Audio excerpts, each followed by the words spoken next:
Hello and welcome to Utica Dirt Devils series. I'm John. And I'm Matt. And we are here in beautiful Kenya for what should be a interesting event. We're on the sand today. Yes, and sand is all you're going to see. Yeah, this is going to be quite a different course from last week when we were in Finland, and it is a scorcher out there today. Very hot. I think the humidity's ridiculously low, which John and I are not used to at all, but it's ridiculously hot. Yep, and we are about to begin the first race of the Open class. Yep. And it should be an excellent event as we have some of the top drivers of this series ready to compete. You got it. So that is the driver order they're going to be coming out in. Let's meet our first competitor. It is Neal Evans and John Blackburn. Last week's winner. Yeah, for the EB Rally Tech team. And we've got a face full of sand there, Matt. Yeah, I'm afraid that a lot of these camera angles are possibly going to be like that with how much sand there is, but... It's alright, I've been to the dirt track before. Those can get pretty clouded up as well.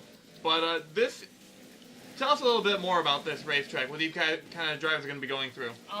They're going to be heading in and out some tiny little villages. It seems to wind its way back and forth across the railroad track, because you're going to see a few times throughout the course they're going to jump across the railroad tracks and stuff like that.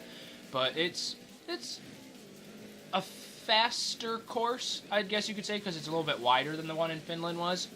But it's interesting race. Yeah, but it's Neal Evans having a great run so far. I've not seen many mistakes out of him in this run. I have not either, to be honest. See how he can do. Yep, he's already made it through a majority of the course. He's trying to work his way toward the end there, see if he can set a fast time from the beginning. Yeah, I mean, he's got to come out here and really attack the course. Whoa! That car ended up around. Well, it was looking to be a very flawless run. Yeah. It's going to end up with a little bit of sand in his face. Yeah, he knew he needed to come out and set a good, fast time to try and, I guess you could say, intimidate the opponents, so that way they know they got to really push to do well, but ended up, I guess, pushing it a little too far. Yeah, 119 is now Chris Aurelio trying to pick up the slack with his co-driver Adrian Felix. Chris Aurelio knows his way around the rally courses. He is a Utica Rallycross Series champion. He is, and he definitely is, based on his result last week, he did pretty well, and he's got a good future in this sport, too. Yep, he goes a little bit off track there, but he has raced on sand before. He's been to Africa in the Utica Rallycross Series at the SAR racetrack. He raced in SAR Chad, which is a different racetrack than this is. That one was more of a stadium. This is more of a open track. Well, I think Chris really can get used to this and maybe be able to pick off a good time. Yes, I agree with you there. Now, a lot of these drivers not used to this country, or actually continent even, Yeah. as many drivers do not race here. The only track I've seen these drivers race on normally is the Kyalami circuit in South Africa. Yep. So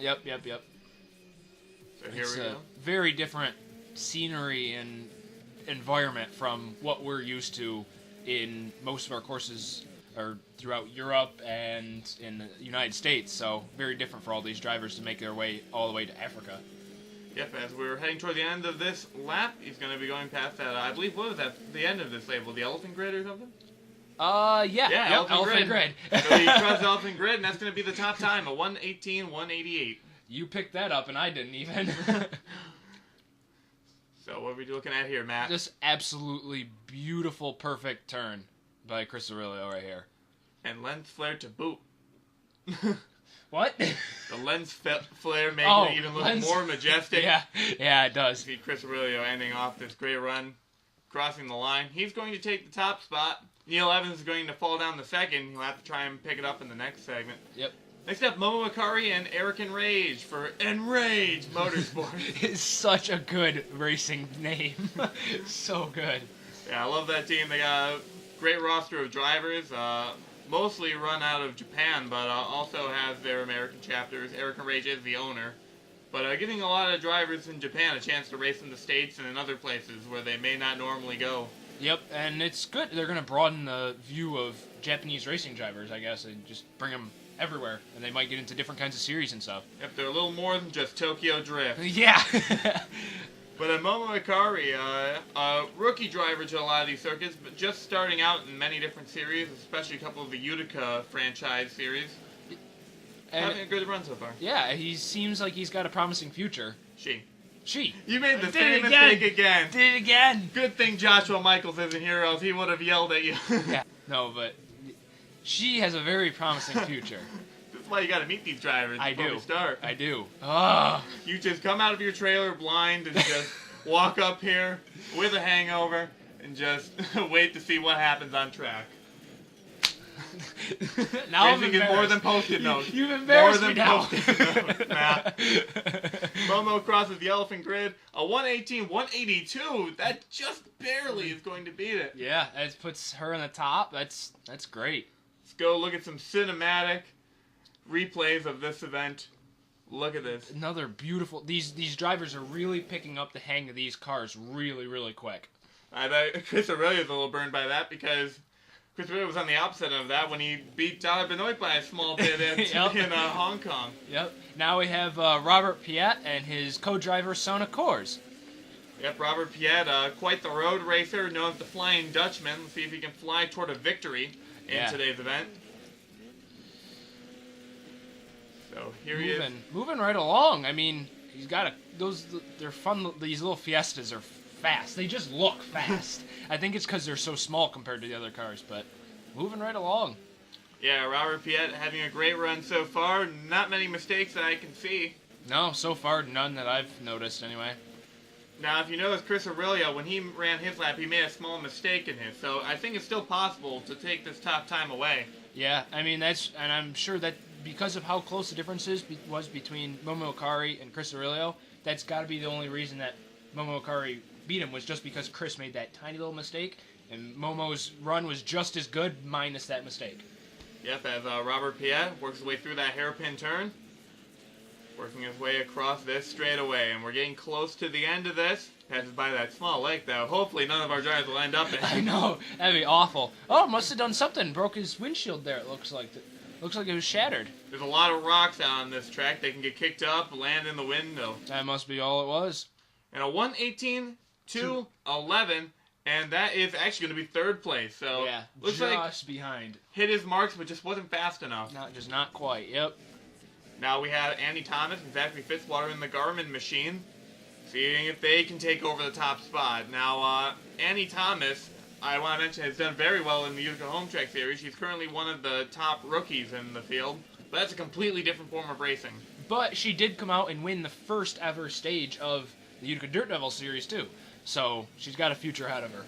Yeah, and we weren't sure about her abilities because in the, whoa, there's a little bit of air there, but Yep. When she was running in Utica Rallycross Series, she only ran one event and had a pretty dismal run. However, as we mentioned, it was a Dead Man's Curve.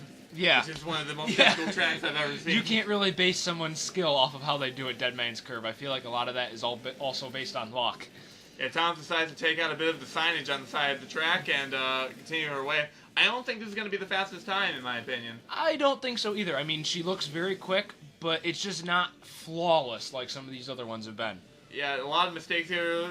Doesn't handle that hairpin very well either. Nope. What happened was that sign there, how she ended up doing that. She must have gotten loose and ran over it. Yeah. Or she just, oh no, almost ended up in that lake. Yeah, almost ended up in the lake. Knock on wood. Yeah, we also had that scare last week in Finland. Yeah, very close. Yeah, because we were near a bigger lake that time. Much bigger lake. Much bigger lake. This is just a little, watering hole. Yep, it crosses the elephant grid. A 123, 309 is to be expected. Not much change up near the front. Nope, none at all. So let's see who is going to be going up next. That will be Nathan Minazuki and Ryan Raso for Monster Moonlight Racing. Another amazing racing team name. I know, normally they're under the Moonlight Racing label, but for their rally effort, they have Monster Energy on board with them. And it just worked out perfectly to bring right into the name. I know, you just think of werewolves when you hear that Exactly name. what I think of. But Nathan Minazuki hoping for a great run today. Most of his experience is with stock cars, so not sure of his abilities here. A European driver, so you might have some road course experience. There you go. That does help. I mean, he's moving right along right now, and he looks pretty smooth, so hopefully all goes for the best for him. Yep, as he works around that turn pretty well. I haven't seen many mistakes so far as he hits that jump pretty well. Coming around a turn and coming into a little village here. Well, not even. It's just like two houses. And a windmill. And goes across the railroad tracks. around the hairpin that Andy Thomas made a little bit of a mistake with. He cuts it a little close, but keeps it going. That could have been much, much worse. Yes, it could have been way worse. And we're heading down what would be one of the final stretches of this track. Work his way around a turn. And around... Oh, nope. I thought that was the final turn of the race. Yep, Not quite yet. Yep. Jump the gun a little Here bit. it is. Here we go. Here's Here's the elephant grid. in 1:19.079. Yep, that is not going to touch these top times, and they've been doing... I'm actually really impressed with Chris Aurelio, because despite the mistake, he had a fast effort. Yes, very fast. Next up, it's Betty Johnson with Henrietta Fitzwater. See if they can do better than their teammates. Yeah. I think they're the only drivers that have like a two-car team. Yep, that is the case actually, and it's just what is it, husband and wife that split up? Yeah. Between the two cars. cars. They didn't literally split up. Well, no, split up between the two cars. If you let me finish. Yeah. But yeah, the Fitzwaters, and the thing is, they're both the co-drivers, so they're kind of the team owners that went into the cars to help their drivers navigate these courses. I think that's great to see that they didn't just automatically take the glory of being the driver, I guess, and they really took, I guess, really the co-driver's job is just as important, if not more important than the driver's. Especially Zachary Fitzwater. He ran in the 24 hours of Sebring and had a beautiful effort. Was running so well, he was one of the favorites to win the event. Yeah. Splitting that ride with Daniel Boyles and Henry Nova. They all did a really good job in that event. But let's see how Betty Johnson's doing. It's not bad, but I'm not sure if this will take the top time. Not sure if it'll be top time, but it's a promising run so far. So, oh no, again. Is that the same tree that? It might have been. I think that's the same tree that. Well, who is it? Andy Thomas? Yeah, Andy the Thomas. teammate car. The teammate, I think, there's had some damage to that machine. Yeah, it looks like they just kind of put that front nose right into the tree a little bit, and it just spun them around. Yeah, and this might be a little bit of trouble with control. Crosses the line of 123.975, and that's going to be a killer for them. That's tough. That is really tough. Yeah, 2 bad weeks in a row for the second of the Fitzwater Australia cars. Here are the Williams brothers, PJ and Gabe Williams for Jamaica Motorsports, the 2 Jamaican drivers. They actually, as of the start of this event, they've made their first for Utica Home Track Series start. They started up a team there, the brother duo, and both of them made the race. Oh, wow, that's great. They made their start and made the race. That's awesome. Yeah, I think Gabe Williams did pretty good in that as well, and trying to take over the rally world as well. Yeah, I mean, they're moving along right now pretty quick. Yep, though the car says slime, they are not stuck. They are going. Not at all. I'm pretty sure that this is the last drivers up on course already. This is such a short stage. Mm-hmm. Yeah. Yeah, this is a quick one. I think the next stage is a little longer. Next stage is a little longer, but still not as long as the ones out in Finland were. Yeah, Finland, they're crazy over there. Crazy Finnish people. But see if the way. Oh, we got a little sideways and went up off the track a little bit there, but at this point they'll have to pick it up in the second second stage. Yeah, second stage. As the Williams brothers having a great run, PJ Williams has really been picking up a storm in the Utica series as he was one of the top drivers in the Sebring event. That's awesome. A great run with his that team. is awesome, yeah. Also, especially since he had 2 unknown drivers with him, Dylan Thoreau and Connor Vale. Coming to the line a little swirly. Yeah. 124.27. Yep, so that is going to do it for stage 1. And on top is going to be Momo Akari and Eric and Rage. Just barely over Chris Aurelio and Adrian Felix. These top 3 were so close. Actually, they were all really close. Top 4, not too bad. In top 5, it's great to see. Really, it's a test of skill when they're that close together. That really shows that the drivers really were all pushing themselves really hard. And unfortunately, identical times for the final 2 cars, the Fitzwater machines. Now, during the break, we got a chance to go out on the racetrack ourselves. Yep, this is Sebastian Loeb's old WRC cards, a couple years old. They said, we don't need it anymore, so you guys can go out and race it. We didn't steal it. No, never. So I'm driving, and this is a clip of me driving, and John was co-driver for us. This is earlier in the day. We had something that we need to fill the space up while they're getting ready for the second stage. Yep, and it was definitely fun to get there. The one day you're going to have to let me drive this car. This thing was fast. This looks was fun. so fast. We ended up doing it in about 1:14 seconds. So a little bit quicker than the other cars, but it's a totally different class car than the other ones. This is like No, we're just better. We should have been driving. This is the class of car that they use in WRC. So it's like, this is the epitome of rally cars. We've got the epitome of drivers in it, am I right? No, I can't say that about myself. Mr. Winningest driver in the Utica Home Track Series and Utica Rallycross Series. Almost won the championship in both several times. Doesn't mean I'm Mr. Epitome Driver, though. Don't sell yourself short, Matt. Hey, it could be what? It could be Joe. Joe Onesta. Why do we always have to bring Joe up when it comes to doing bad? Because he's our friend and we can make fun of him. I guess that's true. Well, that was a fun event, and this is stage 2 running order. Yeah. See, when you get to drive fun cars, you get to have fun up in the booth. Exactly. So. I mean, it was so much fun. And the face that you made when we first went through that first spot where we go through the water and it covered the windscreen with water, you were like, oh my God, you looked terrified. Well, here is Robert Piet. Oh my God, water. Yeah, big lake. I didn't know they had these in Kenya. Well, okay, we're gonna stop there. Sorry. So I can sense bad things happening and you getting a fine. Yeah, I don't want any fines. Yeah, it's Robert Piet, the Dutch driver, flying out of the gate. Let's take a look at this next segment. So, different appearance in a sense to the last stage. Yeah, this course actually, this is all pavement here. It's very old pavement and not like great, but it is pavement nonetheless. So it's a totally different grip than what they're on now, which is now dirt. Yeah, so it's kind of difficult. You have to adjust for both types when you're driving. Exactly. Yep. You can't set the car up just for dirt or just for pavement. You got to have a happy medium between the two. Yeah, happy family.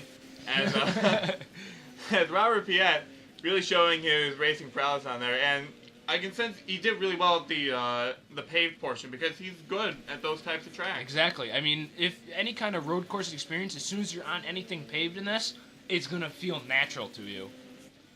You know, a lot of these guys do not come out of a rally racing background. No, not at all. So this is a lot of new stuff for them. Yeah, and I mean, that's what my hopes were with starting this series, was to get people exposed, to get these drivers to do something other than just touring style or just like oval track or something like that. No! Oh, and he almost went into a tree. He almost crashed into a building, I thought, there for a second, but... it's actually a train. Oh, a train! There's train cars on both sides of the track. I don't know whose bright idea it was to park the train right there, but... Robert Piet almost got... Oh, speaking of that, he tears down some fencing. I wonder if maybe that hit it affected his steering a little bit. Yeah, and as you were saying about getting the 6-star, the only other experience they had with it was maybe run Utica Rallycross, but that could kill them. Yeah, and Rallycross is still very different. I mean, those cars were completely different. Yeah, very I mean, you don't different. really see an open wheel style car in these kind of tracks unless you're racing like sprint cars or something. Yeah. Even so, that's not a rally track. That's not just at all. a dirt track. Yeah. Coming down, getting near the end of the stage now. Yep, a little longer stage than last time. Comes this segment, knocks down some stuff, and 225. We'll see if that can be beaten. I think it can be, since we did see him make some mistakes out there. Yes, he did. Gorgeous turn. Absolutely beautiful turn around coming around through here. We're going around that rather stoic-looking rock. Yeah. Yeah. See, that's one of the things you have to appreciate about these tracks, is just the scenery, just being there in the moment. Yeah, and a lot of when the guys, like when we went out and practiced stuff like that, a lot of people had trouble with that turn too, because you go over to jump over the railroad tracks and you have to go right into the turn. So he did an amazing job to bringing the car around there flawlessly. Up here is Betty Johnson trying to recuperate from the last segment that just went absolutely downhill for both cars. I mean, hope that she can do well. I don't want to see any of these drivers do bad at all. Yeah. I want to see them all have great success.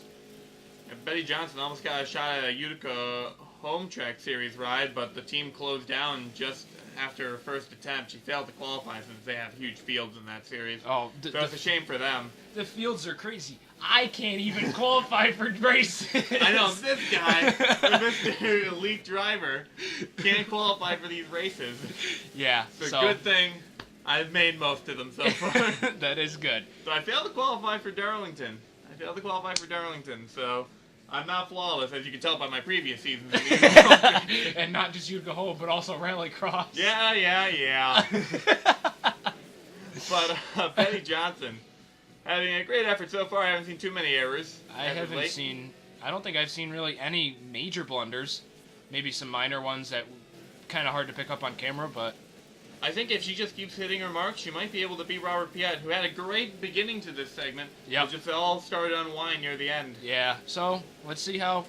bounces between the two a little bit. Was this the same area where same Robert exact Piet... area. Right through that section, there's a 2 to 3 foot tall embankment on both sides of the track. So you can't, overrun the track at all. You'll just bounce between the two sides. Like, it almost clips a car through that one and runs it a little short this time. You better... That's the thing about these tracks being longer. They give you more chances to mess ruin up. it. Yeah. But it also gives you more places that you can make up time that you've lost. Yeah. So... You just gotta keep your cool throughout the entire track, which is easier said than done. For sure. I mean, trying to keep your calm and your nerves to a minimum throughout this entire thing. They may only be 2.5 minutes long or so, but yeah, it's tough. Feels a lot longer when you're in the race car. Agreed. Making it through what would be some of the final turns that we're gonna see. Yep, and coming down, gonna go through this little, I think it's a little toll house for a toll road or something like that they made. Yeah, there's a covered bridge or something. I'm not sure. Yeah, it's a good way to end the race, and there's a little bit yeah. of a chicane there, just in case the track wasn't hard enough. I didn't catch the end there. I was too busy. I missed the time as well. I was staring right into your beautiful eyes, and I just missed it. Oh, that's a little worrying. Up now, we got P.J. Williams with his co-driver Gabe Williams. Yep, and they had a great run last segment, but just weren't able to get it done. Actually, I was lying. It wasn't a really good run. He finished 6th, didn't he? Yes. Yeah, he finished 6th. Yes. I don't know why I'm saying that. I'm giving too much credit. But the thing is, all the runs were so close that you could still consider a really good run, to be honest. Yep, as Williams working his way through this paved segment, now heading on to the sand. we're gonna have in booth sound effects. Yep. Let's stop that. We're gonna lose sponsors. We have sponsors? What? Yeah. How do you think we get here? Who paid for your private jet? That is true. That is true. That deal you got with Hancock, it's helping you. Yeah. Coming down through here. Little village. I mean, not much of a village, but still a little village. Hey, these villages are spread out. They give you the chance to drive around a bit in here. They are. Little bridge here over a dry creek bed. Yeah, and Williams not doing too bad, but I don't think this is the quickest run I've seen. I don't know. It's hard to tell. It really is when you're watching from the booth here. It's really hard to tell how they're doing. Yeah, I know he cut a little bit of the track there. I think he's trying to give himself some time, and again, that same spot. Everybody's having issues with that spot. Whoa! He carried too much speed into that turn and just couldn't make it around. Almost wrecked it right there, and I know last week we saw a couple of drivers end up getting themselves off the racetrack. Yep. I mean, that's the thing, is if you just carry a little bit too much speed going into a turn, these cars under braking handle a lot different than a car does on pavement under braking. Mm-hmm. They're going to slide a lot more, so let's see, Williams going through the latter stages of this course. Yep, coming down to the end. Pretty sure it's 1 or 2 more turns and then a little chicane across the finish. I noticed that when Robert Piet was going through that part, he ignored the chicane entirely and just tore down all of it.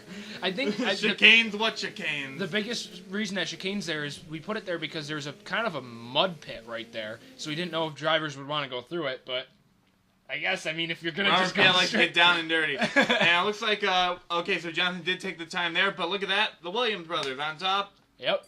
So I guess they proved you wrong. They were the top. Yeah. Now we have Chris Aurelio. Yep, Chris Aurelio and Adrian Felix. He almost Felix. There you go. It's an Italian. Overpronouncing the Italian. But gets out of the gate. I think he almost turned into the water there. He kind of got a little squirrely off the start. Got the windshield wipers going. Must be a little bit of dust or something coming off the road. Yeah, visibility is key, especially on this type of track, since it's a lot of particles in the air. Yeah, I agree there. It's visibility can decrease really quick. Yep, as he's continuing down track, Chris Aurelio so far doing so good. Could compete with the Williams if he just keeps it strong. We'll have to see, especially if he can handle. Whoa, he almost hit a rock there. I noticed. He's cutting it close. He's putting this car on the edge because normally putting a car on the edge means it's going to be the fastest. So. Yep, and he's an experienced driver, so it's a little. I think it's a little safer for him to do it. Yeah. Maybe safer isn't the correct word, but a little. Yeah. He's a little more confident in himself in doing that. Exactly. Yep. That's the better word for it. Yeah, a little more confident. Cuts it a little bit close there. Straightening it back out before he crashed into that wall. Yeah. Well, hay bale wall, but still destroy your car. Wall. Still a wall. As he's running pretty good so far. Another car having trouble with that segment. Yeah, of all the drivers, whoa, that wasn't that bad, but over here, whoa! Ooh, he cut that turn a little bit. That's going to have to go to review. Because, I mean, these cars can cut, the drivers can cut a little bit, but penalties can be assessed if they cut too much. Yeah, that one was tough, though. I mean, he went off the jump sideways, so he just came down, and it would have been tough for him to handle it, but we'll have to see what the report says. I will say, that was a good save by him. It was a very smooth save. It could have gone off really bad. He almost clipped the inside of that rock, almost ended up going way off the racetrack. So, yeah. Great save by Chris Aurelio as he's coming to the end of this stage. Let's see what he can do. This is his last attempt to maybe take a great finish. He finished second in the last stage. If he can win this I know, if he could get a win in this one, it would be almost a certain first place. Chris Coming Aurelio, down to the finish. Across the line, a 224. And he was assessed a penalty. Oh, that's tough. Here's a view of the spot that he got the penalty for. He's just a little, I guess, yep. He was just off the course a little too much, and they felt that he could have kept it on the course, I guess. I don't know. That would have been tough to get back onto course, but that's tough. He probably would have lost 2 seconds anyways, but yeah that. So, and up next, we have my dad and with his co-driver, John Blackburn. Yep, Evans and Blackburn, the duo. Yeah. But Neal Evans, an experienced driver, a lot of years of dirt track racing experience, starting to get into this series. UDDS Home Track Series winner, won at Mosport. Won at Mosport. And he's also been doing a lot better than I have this season. Yeah, he's been doing a lot better. 19th in the standings. 19th, yeah. Yeah, that's... Hey, he could be closing in on there. So hey, things don't go well for you. At least you can cheer on your dad. But here he goes, going through the turn. Now he is the oldest driver in the circuit, but we don't mean that in a bad way. That means he's got the most experience of these guys. He can show him how it's done. Yeah, and he's oldest, and his co-driver, John Blackburn, is almost the same age as he is. They've been longtime friends, and so I guess it's not just the oldest driver, but the oldest duo. Yep. But as they are showing how it's done, as I haven't seen many mistakes out of these guys so far. I haven't either. Nope. I mean, probably hopefully it'll be anyway, for the sake of the family, be another smooth run. I gotta keep my biases out of my head. Gotta keep them out of my head. Good thing Billy Bishop isn't here, else I would have been fawning over him.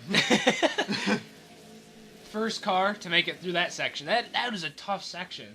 Yeah, and that actually could help his time a great deal, yeah, since he did not slow down at all from hitting that wall. Not at all. Technically, Chris Aurelio didn't really slow down too much after hitting it either, but yeah, he got a little off the racetrack. Yeah. Runs it through that turn, seeing if he can take the top spot in stage 2. Yeah, and I mean, coupled with how he did in stage 1, middle of the pack, it could give him a good result for the week. Not sure if he can take. Well, Chris Aurelio had trouble. Yeah. If the winner from the previous segment, which was Momo Akari, has trouble, could help Neal Evans if he wins this segment. Yeah. Yep, that is true. So if that happens, it's going to be close near the end here to see who's going to be top of the standings. Whoa! Whoa! Cut the turn a little wide and got up on the embankment. How did he save that? You're coming to the line, a 2:23, 1:33, and that will be top of the charts for Neal Evans and John Blackburn. Yep. Let's see if he can hold it. There is still some talent to come, though. So. Yep, 3 more drivers to go. Nathan Menizuki is one of those drivers, and we'll see if he can take it over. Yeah. As, he's shown himself to be not just like a throwaway driver out here. Not at all. Not at all. I mean, he's been he's just consistent. I mean, not top of the pack, but not way at the bottom either. So it works. He kind of reminds me of like a Colin Bartel when it came to his Utica Home Track Series run, because he was consistent. He kept it there. Actually, no, you know even better? Dom Capps in the Utica Home Track Series. He was really consistent. Maybe not up there near the front to win the race every week, but he definitely knew how to... Or, who was the one that won the championship season 1? Oh, Brian Valentine. Didn't win a whole race the whole season, correct? Yeah. And then he ended up winning the championship. Again, just season 2 with Jamie Murphy. She won the championship that season as well. Yeah. Well, I think most championships that have been won in the Utica franchise have been all consistency based. The guys who have been the huge winners have ended up losing out. I'm so sorry, Matt. Yeah, that is true, though. I will admit that, Came close season 2. Yeah. But I just couldn't get it at the end. Because consistency is always, in racing, is always way more important than getting lots and lots of big wins. Because if you get big wins, but then also big losses, you're not going to be able to do anything. Yep, as Minizuki, feeling good about this car so far. Haven't seen many errors out of him. No, it looks very, very smooth out there. Coming down through this tough segment, see if he can make it through cleanly, and he does. Yeah, good job for him. I think finally, with the help of Neal Evans, they've cracked the code and now they're on that section of the racetrack. Should be good. See if Minizuki cannot make that error that Neal Evans did at the end. He will have a top time. Yeah, he will. Yeah, this is looking really strong. He just needs to hit his marks. Late stage of this event. Go through this turn. I think this is where Neal Evans had his issue. Coming right up, he did. Yeah. I don't remember where it was. It was just before the final turn. Could be. I think it's right after this little downhill section here. Yeah, 'cause it does really catapult you down the hill. Yes, you gain a lot of speed down through that section. Now look at this, as he comes toward the end here. This turn, and then right here is where Neal Evans made the mistake. Yep, he just drove a little too wide that one, but Minizuki's going to be good. Avoids hitting those bits of fencing. 225, 138. Actually, that was relatively slow. That's shocking. That's actually rather shocking. I think he hit his marks, but just was not quick. Yeah, I don't know. That is actually very surprising. I didn't expect that at all. Yeah, we don't really have many field spot on tractors with intervals. We don't have time intervals out there. So it's really hard to estimate how cars are doing. And she's moving right along. I mean, she's looking pretty good right now. Yeah, Annie Thomas having a good run so far. This is her last chance to make up some ground, as the first stage was not kind to her. Not at all. I mean, she's really got to push it out there so that way she can try to offset the run that she had first stage. Yeah, I mean, that's the issue with this series. It's a very short series, so every point counts. Yeah, I mean, when you only have 4 races in a season, you can't have a bad week. Really, I mean, you got to do decent at least every single week. Yep, as Annie Thomas. Now we have to watch 2 things: the train turn, and we have to watch the ending. Yeah. And those are the 2 places that could harm you. Yes, I agree there. I mean, the train turn's just tough. I mean, there's the banks on both sides, and you got to go over the jump, and it's just a combination of turns and everything that's just bad. And in that last one, you carry so much speed down the hill that if you you can just overshoot the turn really easy. Yeah, it's a difficult job for the navigator too. They've got to figure out how to tell the driver to do that properly. Exactly. Now, right here, she's coming down to, and she makes it to this train turn. Yeah, but if you notice there early on, she actually did make some contact just right before that turn. Just a little bit. I'm not sure how that evens out. Yeah, not sure. We'll have to see. But Annie Thomas starting to head toward the latter stages of the course. This is where it counts. Can she beat Neal Evans? Yeah, and she has to beat Neal Evans if she wants to have a good turnout for this week. Yeah, was she last place in stage 1 or second to last? I don't know. If it was one or the other of her or Betty Thomas that were. It's been a long day right and the heat's getting to us. Yeah, coming down to this downhill, fast downhill section. See if she can keep it steady, coming to the line. Cuts that turn a little bit, going to the tight corner. Whoa! That was one. that had to be one of the weirdest things I've ever seen. That was just the way that I can't I'm even explain surprised it. that she finished, but a 2:23.672. That's going to be the second fastest time of the day. Not going to be Neal Evans, but it's going to give a good pickup to the day. That's not too bad. And now the last driver on track, Momo Ikari. Yeah, and now I keep getting mixed up with Makoto Iguchi. Makoto Iguchi is one of their other drivers, and so Momo Ikari. Momo Ikari with co-driver Eric and Rach. It's hot. It's so hot. And just think, we get to do this again tomorrow for a limited race. Joy. We get to stay here. Oh, gosh. Hope your trailer's air conditioned, Matt, because I'm staying there. Oh, God. Well, so far, not too bad. Cuts that turn. Looked fast. I mean... Yeah, Momo Ikari. Now, if she wins this segment, she could have the top thing for this one. I haven't seen anyone sweep yet. I mean, to be fair, we've only had one race in the entire history of this series. Yeah. But that'd be interesting if she could sweep both stages. Sweeps both stages, guaranteed first place. So. Yep. Now, Neal Evans is going to be good competition since Neal Evans finished third in stage 1, and now he's first. If the 69 machine finishes third, that ties, and they'll have to go to a tiebreaker. Correct. And the tiebreaker is just based on time. You take the time from first stage and second stage, add them up.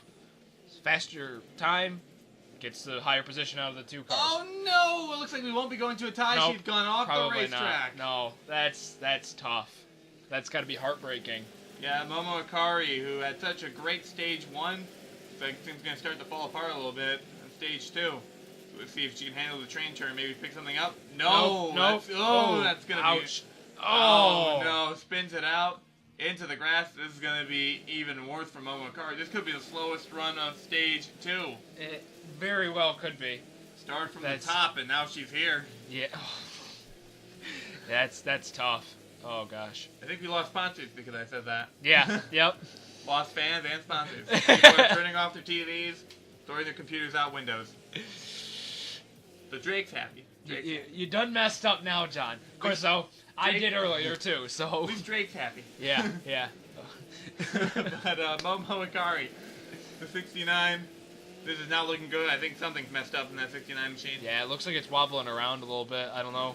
As long as, I guess, just try and finish. Don't want a DNF, because, I mean, that could be worse. That'd be worse points-wise than this, but... Yep, as tries to baby it around this course. Coming toward the end of this, and this is not looking good. That car is really difficult to control. I can see just runs through the chicane and a 2:33.461. That's tough. Ooh, so that is going to put Neal Evans and John Blackburn on top. We'll have to see what this averages out to in our race results. So it's going to be first Neal Evans and John Blackburn, so they're going to take it. Robert Piet and Sona Corus come back for a nice second that's place. awesome. I mean... The Williams brothers in third. That's not bad either. Chris Aurelio, a little tough. That penalty really hurt him. Yeah, he could have had one of the best times of the day. Then Thomas Ikari, who really dropped in the standings. Yeah. Minazuki didn't have the best of days, and Betty Johnson, another poor run for that team. Exactly. And here we have our point standings after this week. Those 80 points is Neal Evans and John Blackburn. They have a hefty lead over Chris Aurelio. Yeah. And the leads in this, the way the points are set up, leads are going to build up quick. So it makes it kind of tough to come back, but you can have 1 week and do bad too. So you never know. Do you think anyone's out of it yet? No, not yet. Not at this point. Because it's very easy that if the top people right now start coming in last. Well, that's it for this week. Thanks for joining us.